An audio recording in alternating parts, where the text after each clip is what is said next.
So this is a little video tour of what's back here, in case you're interested and want to know what it is and how to care for it and what to expect. So going down the north fence line first, this bed here is ferns. So there's royal and cinnamon fern, there's some maidenhair fern. Some of these get quite tall, maybe this tall,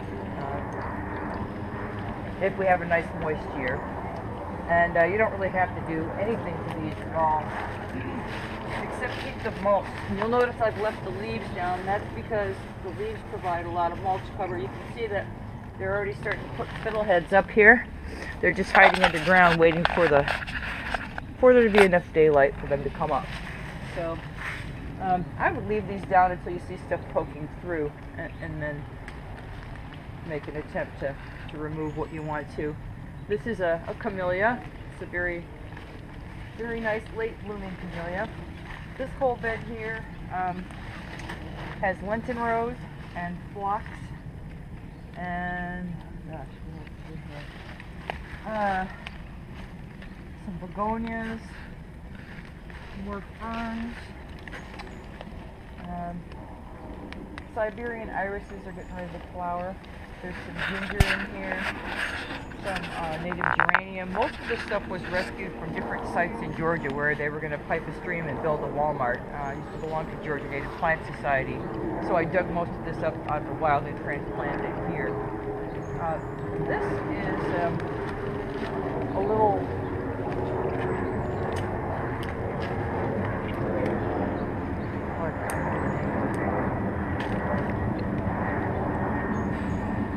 It's all right. We'll come back to it. It's like it's a native tree, has white flowers. And then this is a shrubby St. John's wort. There's nice yellow flowers on it, also a native. This is a Carolina silver bell. It gets little bell-like flowers that hang down during the season. And these are some azaleas that were in the yard when I bought the house. They are azaleas and pretty low maintenance. This is a paper bush tree. Ask the gnomes. This is a paper bush tree, and you can see it flowers in the winter. It's already got its flowers up. It smells really good. It does smell good. Yeah, and it's a very, very pretty shrub. It needs high shade, so you can't put it in full sun. You can't put it in full shade. It's been pretty happy. Is rock on here for a reason? Yeah, that's to divide a piece. Okay. Right, so some root. More Asian azaleas. This whole bed right here under the oak tree has more columbine and phlox and ferns, and it also has some bluebells in it. You can't see any of them yet. That's a hose guide.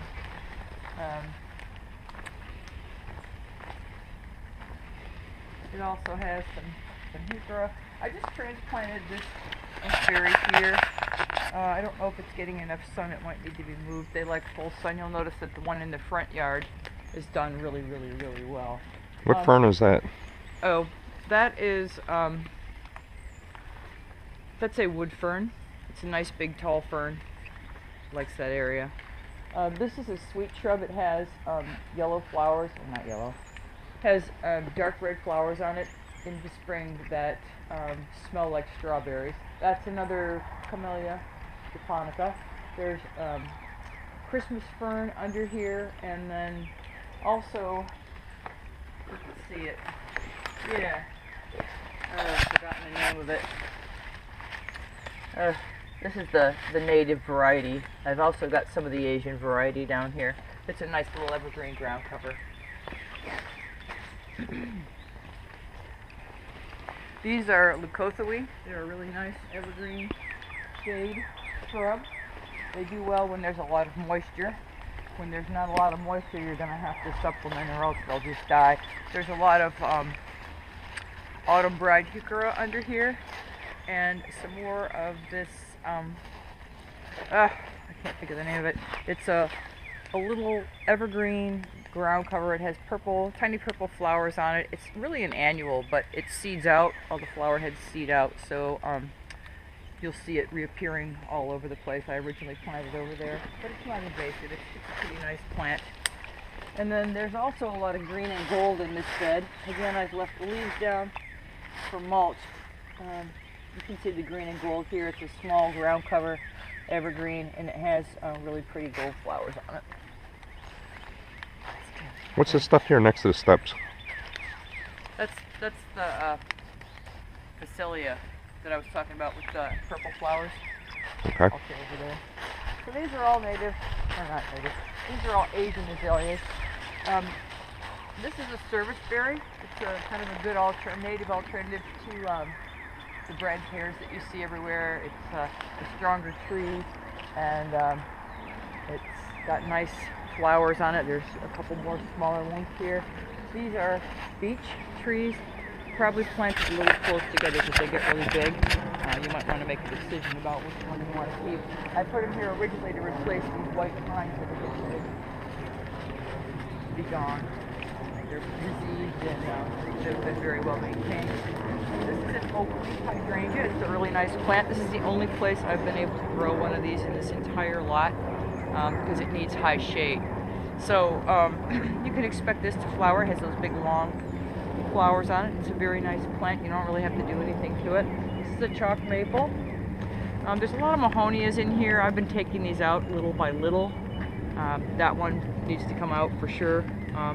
After the cedar waxwings come through, I was going to take that one down, but I won't be here. They like the berries on these things. These are all little red buds. They have the pink flowers in spring. And there's more sweet shrub. And this is crap, I can't think of the name of it.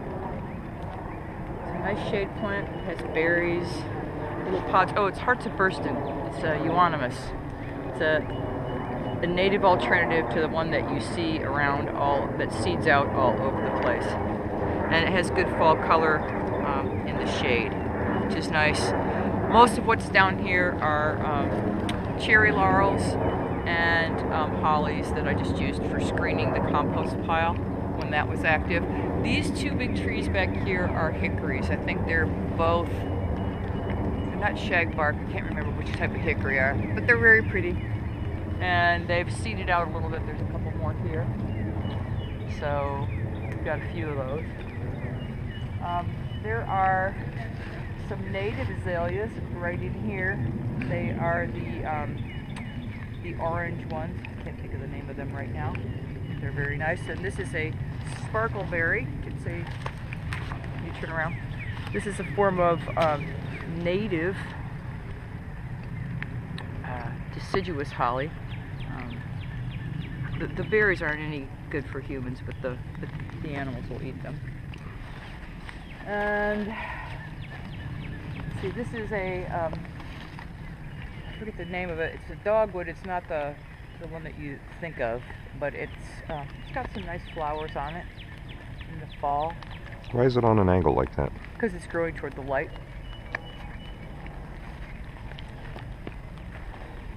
And some other small trees. I think this is another serviceberry.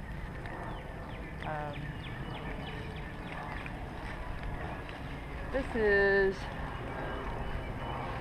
an American. What's the name of it? Can't remember. We're gonna have to go back to that. It's a nice tree. It's the common name is musclewood. It's not really big enough to where you can see it yet, but you can feel it. It kind of gets little like lumps that kind of look like muscles in it. These are magnolias. These are volunteers from my neighbor's tree right over there. They're good screening plants. This is another camellia. This one is Mabel Bryan. It's pretty late bloomer. It's white and red striped. Starting over here already. Flowers, yeah. Really late. So now we're at the back fence line. You can see there's some volunteers like that Nandina volunteer. This stuff is not necessarily all desirable. I think that's a hackberry tree. What's this over here? It's not very good shape, but back here we have, Honey? Excuse me. What's this? it's the same thing as over there. Those are Mahonias. They're non-natives, but I leave them for the cedar wax ones so they can eat the berries, and they're good screening plants. They're also really prickly. This bed has black cohosh. It has the Lenten rose in it. It also has several kinds of ferns that you'll see pop up later on. And there are more ferns, and then there are lots of trilliums in this bed. There's 4 or 5 different varieties of trilliums here. We're coming up the other fence line now on the south side.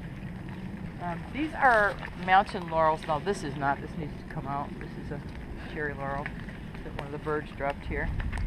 But yeah, these plants back in here are mountain laurels. There are some sourwoods, small sourwoods back here that are kind of shrubby, nice color. These 3 here and one over there are big leaf magnolias, and the flowers on these are huge, but they're deciduous and they have huge leaves, like probably 3 or 4 feet long. They're kind of nice. That's why the branches are far and few between. Right. Huh. Yeah. They look very barren right now. Yeah. You can see they're putting up their. They sure are. Yeah. This is a maple leaf viburnum. A really nice shade plant. Flowers really well in the shade. And you can see it's suckering, so it's making some more plants that will spread and make a colony out here. It has nice fall color as well, the leaves. And this is a hawthorn. I think it's a parsley leaf hawthorn. There's one here, and then there's one up this way a little bit further. There's also black cohosh in here, and then there's Solomon seal, which gets kind of tall. You can see there's some supports left here for them. They're tall and arching, and they have flowers that hang down underneath the plant. These are bottle brush buckeyes. They look kind of sad right now, but they have like big kind of cone-shaped flowers that grow straight up. This one has been whacked a couple times by branches falling off of this big red oak here. Probably needs to be moved. I would put it maybe in the front yard someplace. It can take some sun. What else do we have? Let's see, that's another sparkleberry right there. More ferns. Oh, all up in here. Tons of ferns. Broad Beach fern, New York fern, some lady fern,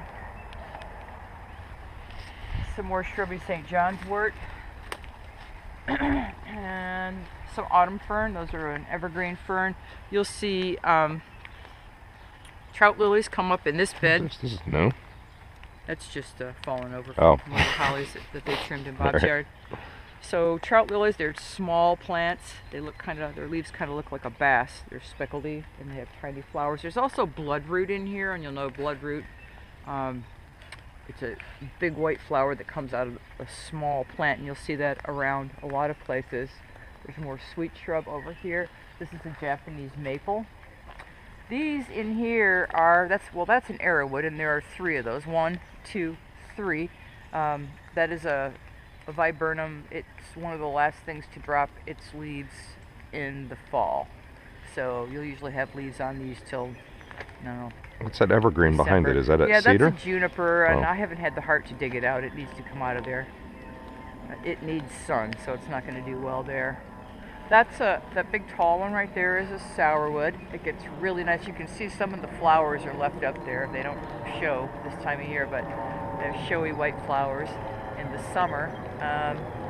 And the leaves on this turn bright red in the fall, so it's a nice kind of focal point. These plants in here are native azaleas. There's different kinds. There's some Piedmont, some Oconee, some Flame. That one, this is a later one. It's white and it's kind of sticky and smelly. It's a nice plant. There are bulbs planted all through here. There's Spiglia in here, which is a plant that has like exploding seed. It kind of looks a little bit like an Indian paintbrush when it comes up. But there are a lot of ground covers: ginger, evergreen, and regular ginger. There are blackberry lilies planted in here. There's lots of crocus and daffodils and anemones and other things that just kind of pop up. Oh, spider lilies pop up from time to time. So it's a Japanese maple and some more sweet shrub in here. There's also a, where is it? This is a native, oh, what's the purple one that you see growing rampant everywhere that's so invasive? Begins with a V? No, No? early in the spring. Not a mimosa, they're purple. I'll have to look it up. But this is the native form of that. It doesn't climb as high and it doesn't strangle your trees. So that's all wound in the fence right Yep, now? that's that. And then you see up here, this is coral honeysuckle, which is also a native. There's crossvine down here, and you'll see a lot of crossvine climbing up the deck too. That has very nice flowers on it early in the year. This is a hydrangea. It's a blue color. I can't remember the name of it. This is a shrubby rosemary plant. It's also a native. It's more found down the coast. In here you'll find spiderwort and what else is in here? There's a calla lily. I don't know why. I think somebody gave me one and I just stuck it in the ground. And this is an ornamental grass. It has little seed heads on it. You'll want to kind of keep it in check, but it's a nice plant. There are lots of squill and crocuses, daffodils, all that kind of thing in here. This is the other hawthorn. This is a beautyberry. It has really nice bright purple berries. Unfortunately, it's getting a little crowded out.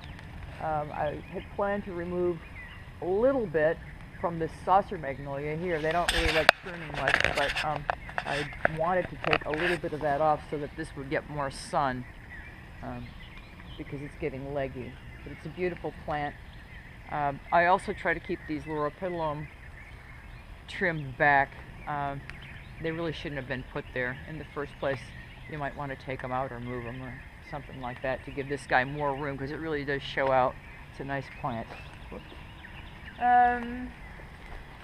So this is mostly Itea, which is a deciduous shrub that has really pretty white flowers on it and does well in the shade. This is fairgrass and red yucca, so these all have big flower spikes that come up in the spring. This bed has mostly blackberries in it. It does have some of the big black-eyed Susans in it, and some different ground covers that I can't remember the name of right now. It's a form of sedum. Yeah, I know, the dog. Oh, this. Yeah. Is this a dog? All right.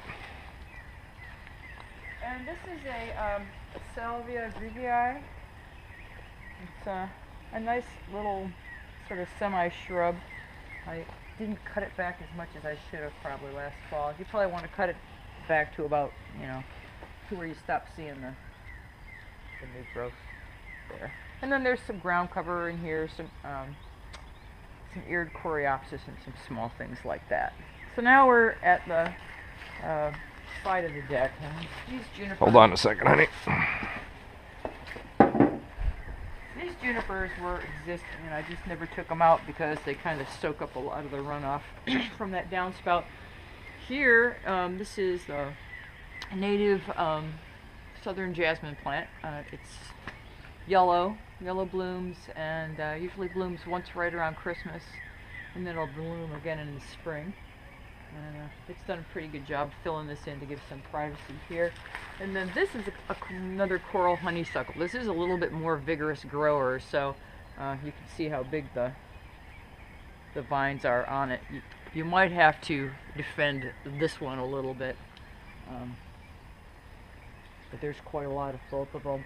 There are also Shasta daisies in here, and lots of coneflower. That's another thing you're going to find all over the yard. Lots of echinacea, lots of black-eyed Susans.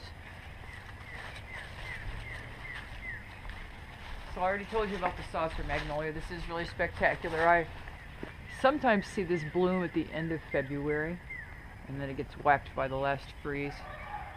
but usually in March. And you can see in the gardening diaries if you take the time to look through those when it blooms each year. This is just a little teeny bed around here. This has got some Decentra and some more of the Phacelia and some more smaller versions of the Leucothele in here, and more autumn. And there's like a lot of other stuff in here too. I can't think of everything right now. It's just a small bed. So then there's a berm right here that's got another Japanese magnolia, more Lenten rose. It's got some bright green shade grasses. I forget the name of these. North Pointer? Yeah, right there. This is a nice ground cover that gets some nice flowers on it. I can't think of the name of it right now, but you will want to keep that in check because it will run over everything else. Lots of bulbs in here, a lot more green and gold. You see the crocuses are already starting. That's all spoil. Yeah.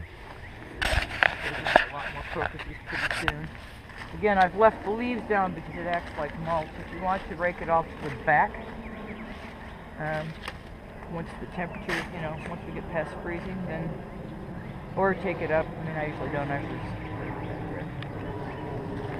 And there's more sedum at the end of this bed. This is another one of those. It's a Carolina Silver Bell. I just cut it way back because it got too big and was shading out some things in this bed.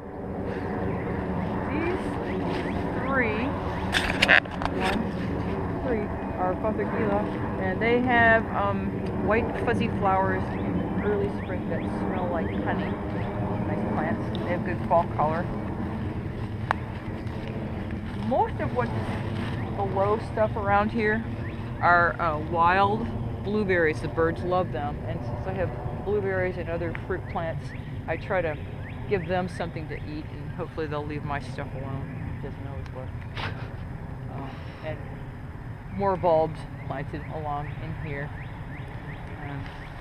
Lots of columbine and things in this area. Yeah, this one's already thinking about it. I hope it doesn't do anything soon.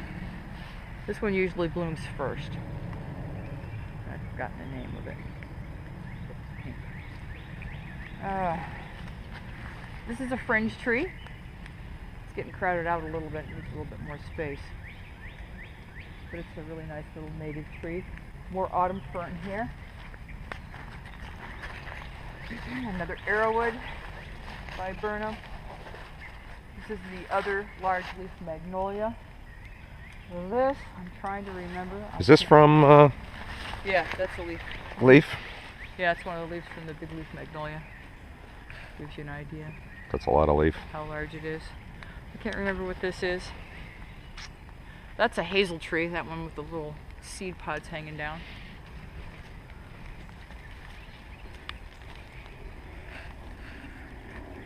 And there's just a lot of stuff underplanted in all of here.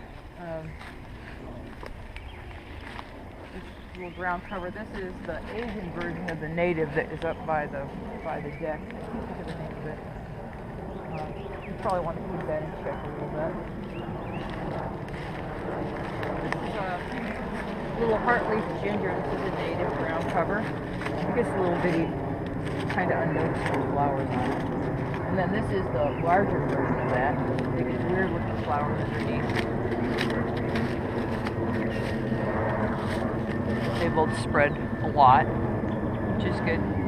And there's something else in here. It's almost like a wild mint. It's not as spready as a wild mint, but it has nice flowers on it in the spring. And What is this green? that's another sparkleberry. It's a native blueberry that humans wouldn't eat, but animals would eat.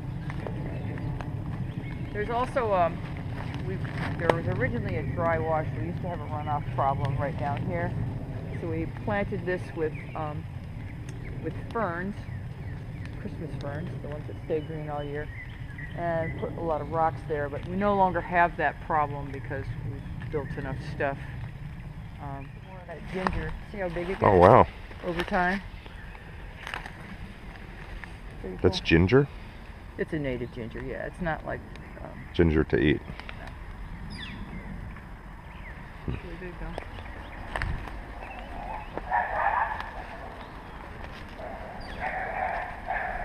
Okay, so a quick spin around the front. This is the front of the house. There are lots of plants in here. There's some of the fireworks goldenrod. It's not the stuff that makes you sneeze. It's a beautiful arching plant. There are a lot of bulbs in here. And here, there's a lot of phlox. Well, it's already started to put up its purple flowers here early in the year. It'll just be thick with it. There's a lot of coneflower and a lot of black-eyed Susans and a lot of daylilies in this bed. This is the morning light is the variety. It's beautiful flowering grass, very easy to care for. This is an inkberry. This is like the one by the deck, only it gets a lot more sun and it's much happier. This is a nice shrub. I've been trying to get rid of these Cleyera. I'm not so fond of them. And maybe start a colony of this because it's so much prettier, and it's also a useful native plant. Like the birds will eat the berries off of this one. Speaking of birds, yeah, there's a bluebird house. I'm not going to take it because there's a family in there right now. They usually do 2 or 3 batches of little bluebirds. The ones that were in there just learned how to fly, so they're still using the nest. It's going to stay. We used to have a bunch of these wax myrtles, but the county's come through and dug up my yard so many times that they've pretty much destroyed it anyway. So there used to be some screening the house. This is the one that remains. There's some more of the Itea along the fence line. That's a fig. Those are edible.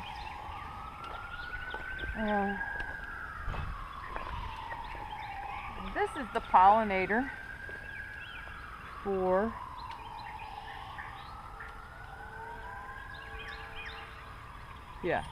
this is the pollinator for the deciduous hollies that are up here. They're winter berries, and you don't see the berries anymore because it's late in the season, but they're really pretty in the fall. This is a Sasanquo camellia, so it blooms early in the year, probably November, December. This is a really pretty tree. It's a wild olive, and it has a great shape. It's getting crowded out a little bit by some things, so it's a great tree. Smells really nice. It has good flowers and a nice shape, and it's just very low maintenance. You can see that the little petalums here have gotten really huge. They're a good screening plant. This is the north side of the lot, so that's useful. There's a lot of irises in here. That's a butterfly bush. This, I forget the name of, but it's kind of shrubby / viney plant, and it has yellow flowers on it. And I found it under a bunch of ground cover when I took the ground cover out of here. There used to be a ton of honeysuckle and vinca and ivy coming through the neighbor's yard. That's an ongoing battle, both fence lines, every year. Trying to kind of whack it back. This is some more of that showy goldenrod. This needs to be cut back. You can see that the new growth is coming up. I usually do that in early spring, and I haven't done it yet.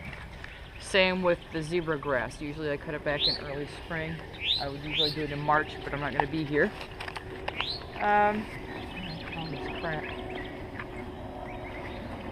These are the deciduous hollies that I was talking about.